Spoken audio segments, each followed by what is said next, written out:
Yeah, so my brother, you are welcome to VoIP Africa. Thank you very just much. returned from the demonstration or protest organized by the Coalition of Concerned University Students. Yeah. Tell us, what happened at that place? All right, thank you very much. Once again, I want to thank you. I want to thank my viewers. My name is Kadosh Victor, and I first of all decided to join this protest or this demonstration for that matter because it concerns the welfare of students. And as a student leader, I think this is something that sometimes we should get involved in to make sure that the leaders ahead of us realize how serious we take our welfare as students with regards to our intellectual development. So I think we boarded buses here which conveyed us to Obra Sports. And so this particular protest that happened today, you had to defer it for 2 consecutive times and finally decided to join the NDC side to, the Yentua demonstration. You had to join them to take part in this exercise. Don't you think joining the political party defeats the purpose of this particular protest you took part in? Actually, I don't see that as a problem. I rather see that as an escape route from the challenges we're facing, because I think for 2 times we tried having the demonstration, but due to police intimidation and the change of routes, per the route we wanted to use, they had to change it, and we were not comfortable with it. And we thought it wise that if the same routes that we wanted to use initially was given to the National Democratic Congress, why don't we just join them, since it wasn't necessarily the National Democratic Congress that organized a demonstration. It was a demonstration also organized by Concerned Citizens Association. So it's not strictly an NDC demonstration that we decided to partake in. But the feedback out there is that it was from the National Democratic Congress. And we have students who may not want to associate with partisan stuff. Don't you think that has scared a whole lot of people or students who would have taken part in this demonstration from taking part in it? Personally, I don't think so, because we had some students amongst us who are also from other parties, which I wouldn't like to mention. At the end of the day, no matter how partisan you might be as an individual, it gets to a time where we all need to be objective about issues.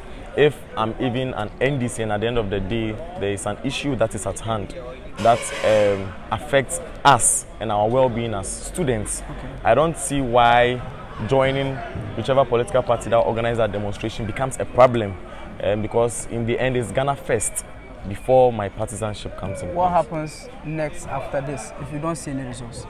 All right, so that is the question that almost everyone keeps asking. Now, there is something called civil disobedience, which is a constitutional procedure which we can use after our concerns have not been met, which includes going to the various stakeholders, going to the various ministries, going to the various institutions directly, to also petition them for them to understand how serious our plights are.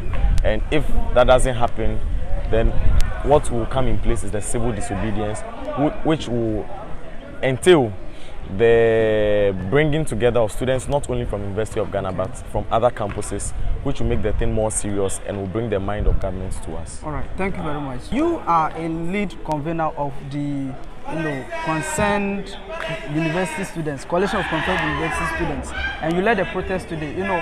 Initially you wanted to hold this demonstration independently, and I think you had to reschedule twice because of some interference from the national security, and so you finally decided to join the Yentua demonstration organized by a group of citizens.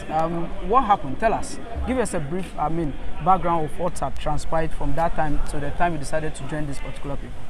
So initially, the communique was released because of, as a result of the University of Ghana, University Teachers Association of Ghana strike. Okay. It was about it made students to stay home for some time, not to go to the lecture rooms, not to have any serious academic activity. So as a result, they had to be idle around. So a group of students organized a demonstration.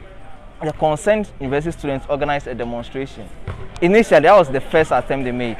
But as a result of, so the first reason the police gave us was that on the said day we had to embark on a demonstration, there was a meeting because of the the ECOWAS meeting. Yeah. So there was a meeting. So it should be rescheduled to a different date.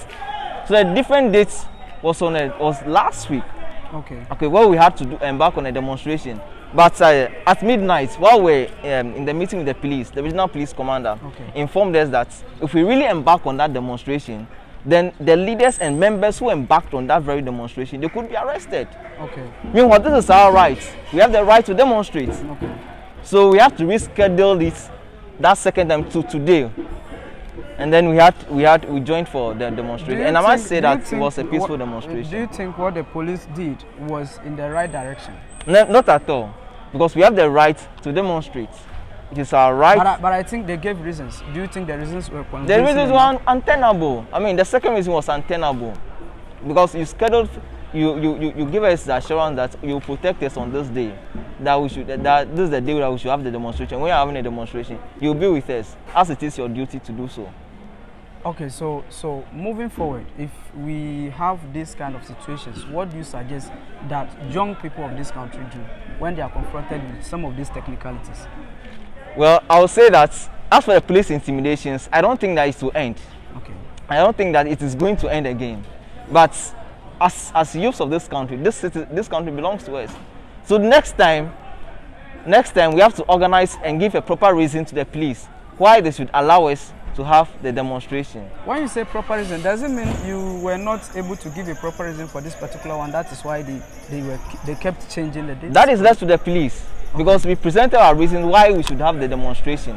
But it does appear that to the police it wasn't tenable to them. They weren't ready to accept our reasons. That was why at the last minute, at the 9th hour, they brought in their reason that if we really embark on that demonstration, then they are going to arrest us.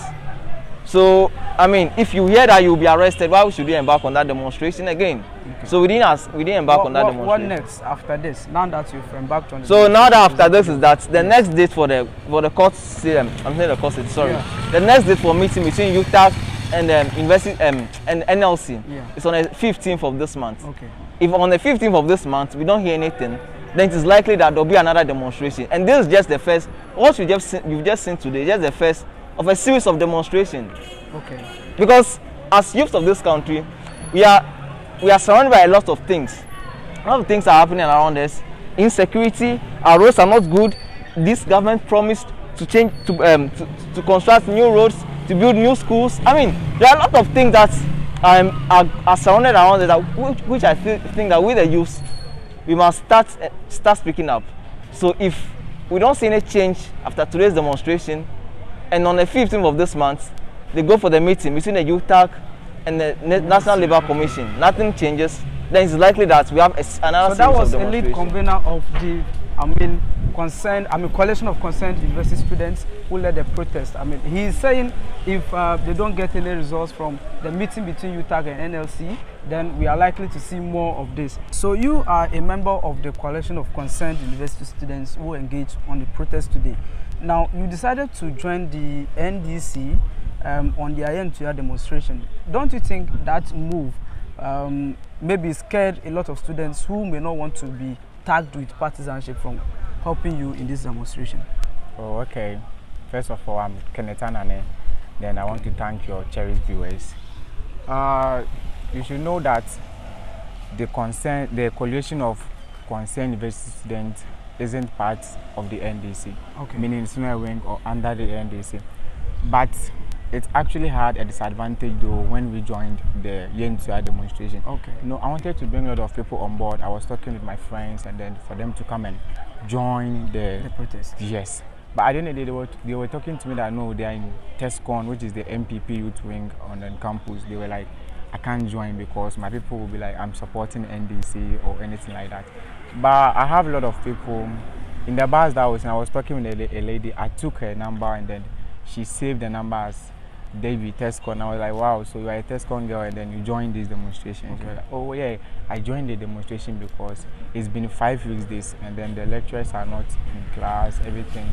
We just wake up, we sleep, we don't do anything. So I think it had a disadvantage though. We could have gotten like maybe half of the university students if we hadn't associated it with the Yen-Tua demonstration. So what happens after the protest? Now that you've presented your petition and everything, if it happens that the strike, I mean, continues to take place, what will you do? What are the next steps you want to take? So you know, this CoCUS is actually a pressure group. Okay. And then with a pressure group, they actually start with their first step is demonstration and then maybe lobbying. But we can't lobby because this thing is above our limits. So Okay. the best thing we could do is to demonstrate. Yes. But I think if I heard they've adjourned their they are sitting to Tuesday, right? Yeah. So I think we all have to wait. So if after Tuesday and then the lecturers are not back to their classrooms, then I think we will start maybe a petition that the students should be allowed to go home. Okay. Because we can't be on campus. So you feel that going home is a better approach to this? Yeah, going home is a better approach. You see, we are on campus, we are just spending money. Okay. Yeah, I came like last 2 weeks. I spent almost 500 cities. Somebody who came, you know, this is the 5th week. Somebody who came at the first week, I spent like 1,000. And then, you know, because lectures, the lectures haven't started, people aren't cooking. They are just using their money. They are waiting for the lectures to start before they start cooking and then those stuffs. So they are just wasting money. And then people who stay around, they've left. Leaving people from Kumasi, Koforu, Atakradi and those stuffs, Central Regional Simple. So they are here because they think going home it's another cost. You see, they are spending like 550 cedis on their transportation. Though they feel like staying. I have a sister at Elizabeth say she wants to go home seriously, but the thing is, her mother doesn't want her to come. Okay. So what will you tell other students who wanted to join this protest but because they wouldn't want to be tagged as partisan? What do you think they can also do to support your work? Okay, so I think they should all go on Twitter. We've started a hashtag that's bring back our lectures. Okay. So we will trend tonight and then we shall be writing many petitions and then we will do many protests. Maybe some days to come, we'll be doing protests on campus.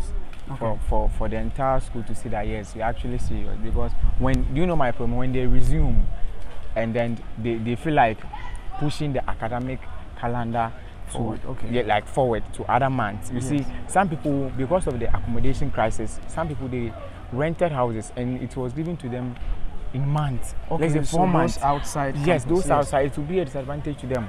So if it's been pushed forward to like April or June or something like that, so their rent would have expired and they will have to pay extra. They have to pay extra money. That's a very so big and then issue. you know, if UTAG resumes this strike without getting the better terms and conditions, we will also write something to them.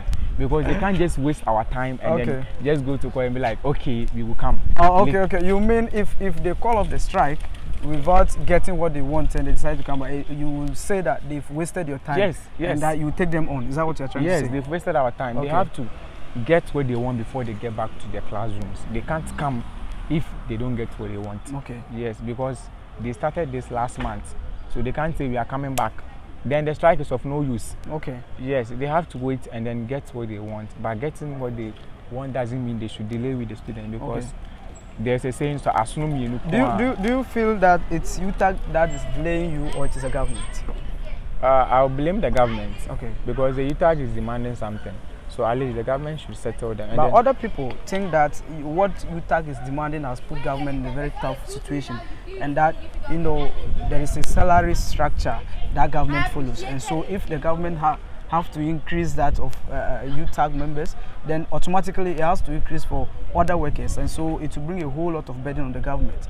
And so knowing this, do you think it is the government is not doing very well, or you think that government is a tough canna and so is not able to grant the demands of UTAG? I think the government doesn't want to heed to the plea of the UTAG members. Okay. You know, currently we finished the AFCON and then the amount of money allocated to the AFCON, at least half of it could have settled the entire UTAG members. Okay. So I think the government actually have money, but the thing is, it doesn't want to adhere to the plea of the UTAG members because the government feel like when they go off strike, like 3 months and then they will definitely come back. So I think they should wait, and I'll blame the government 100% because the government, they have money. I'm not talking about politics or anything. What they are trying to do nowadays, it shows Ghana we have money. Yes, the allocation is not just proper. So something has to be done. And then you being a media and then an activist, I think you should push this thing forward for the government to see that, yes. All right, actually, so that was one of the demonstrators from the Coalition of Concerned University Students. And they just returned from the protest. And yes. so he is saying UTAG should not consider calling off the strike if they do not get what they want. And that if UTAG calls off the strike without getting their demands, then it means the UTAG has wasted our time, and so they will take UTAG on. Thank you very much for watching. And if you have not subscribed to our channel, please subscribe. Thank you.